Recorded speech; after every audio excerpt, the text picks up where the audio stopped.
नमस्कार दोस्तों, मैं लोकेश चतुर्वेदी। तो भैया आज एक नई खबर फिर से आ गई है। कहने का मतलब ये है कि बांग्लादेश ने भी मालदीव वाला राग अलापना शुरू कर दिया है। उसके कुछ रीज़न हैं। मुझे ऐसा लगता है कि जो अभी बांग्लादेश की प्रधानमंत्री हैं शेख हसीना जी, तो वो तो हमेशा भारत के समर्थन में रहती हैं। लेकिन जितनी भी विपक्षी पार्टियां हैं मुस्लिम देशों की, जो जो भारत के समर्थन में बात किए हैं वही जीत के आई हैं। हो सकता है कि बांग्लादेश में भी कुछ राजनीति गरमा रही है, क्योंकि भारत विरोधी नारे लगाकर ही आप मुस्लिम देशों को खुश कर सकते हैं, और ये लोग वो अच्छी तरीके से जान चुके हैं। मालदीव में भी यही कैंपेन चलाया था, भारत छोड़ो, भारतीय हमारा देश छोड़ो।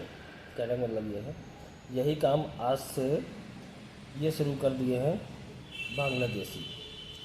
बांग्लादेश में जो विपक्ष पार्टी के हैं उन लोगों ने क्या कुछ कहा है, आइए उसके बारे में थोड़ा सा जानकारी देता हूँ। दोस्तों, खबर ये है, मालदीव की राह पर चल रहा है बांग्लादेश।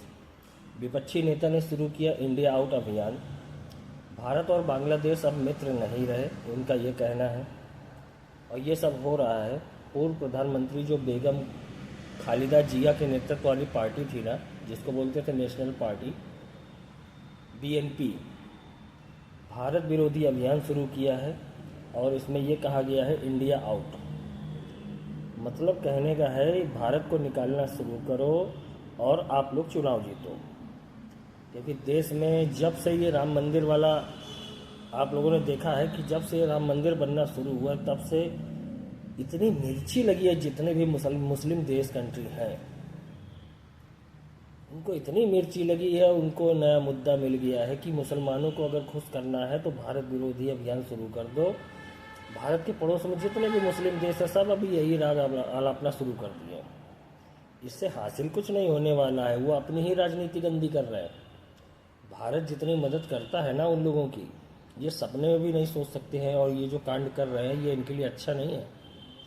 लेकिन क्या करें, सत्ता में तो बैठना है, कैसे भी करके बैठना है, राजनीति को चमकाना तो है ही है। तो कोई भी मुद्दा चाहिए, देश विरोधी बातें बोलो, उसके बाद आपका काम शुरू हो जाता है। तो यही कुछ टॉपिक्स हैं जिनके बारे में मैं डिस्कशन करूँगा। तो और इन्हीं के जो बेटे हैं जिनका नाम है खालिदा जिया, वो लंदन में रहते थे और वहीं से सारी पढ़ाई वढ़ाई करके बांग्लादेश आते हैं। और बांग्लादेश आते ही उन्होंने अपनी माता श्री को नया ज्ञान दिया कि भारत के खिलाफ बोलना शुरू कर दो, आपकी राजनीति चमक जाएगी। तो सेम वही काम अब उनके बेटे ने शुरू किया है। इसी तरह का माहौल भारत के जितने भी पड़ोसी राज्य हैं या पड़ोसी देश हैं, कहने का मतलब ये है कि इन लोगों ने बहुत अच्छा हथियार चुन लिया है जब से ये राम मंदिर बनना शुरू हुआ है, कि भारत के खिलाफ बोलेंगे, भारत को आउट करेंगे, तभी हमारी राजनीति चमकेगी। लेकिन हकीकत देखी जाए तो भारत जितनी सहायता इनकी करता है ना, अभी हर साल जो बजट पारित होता है, कितने हजार करोड़ रुपया ये पड़ोसी देशों पे भारत खर्च करता है।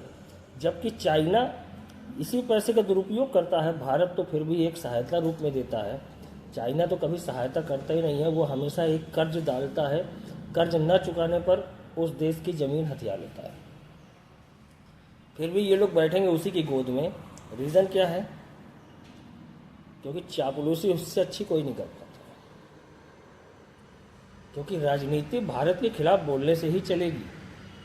तुर्की को देख लीजिए, मालदीव अब तुर्की से हथियार खरीद रहा है। वो छोटा सा देश, मुझे नहीं लगता कि उनके पास हथियार रखने की जगह भी होगी। 100 छोटे छोटे द्वीपों से मिल करके वो देश बना है। आप देखते जाइए, ये वही लोग हैं जो आज शुरुआत कर रहे हैं और ठीक 5 साल बाद भारत से फिर गुहार करेंगे कि भारत मेरी मदद करे। इस तरीके का इनका नज़रिया है। तो ये मैंने अपनी व्यू रखे। पसंद आता है तो चैनल को लाइक शेयर एंड सब्सक्राइब करिएगा। जय हिंद।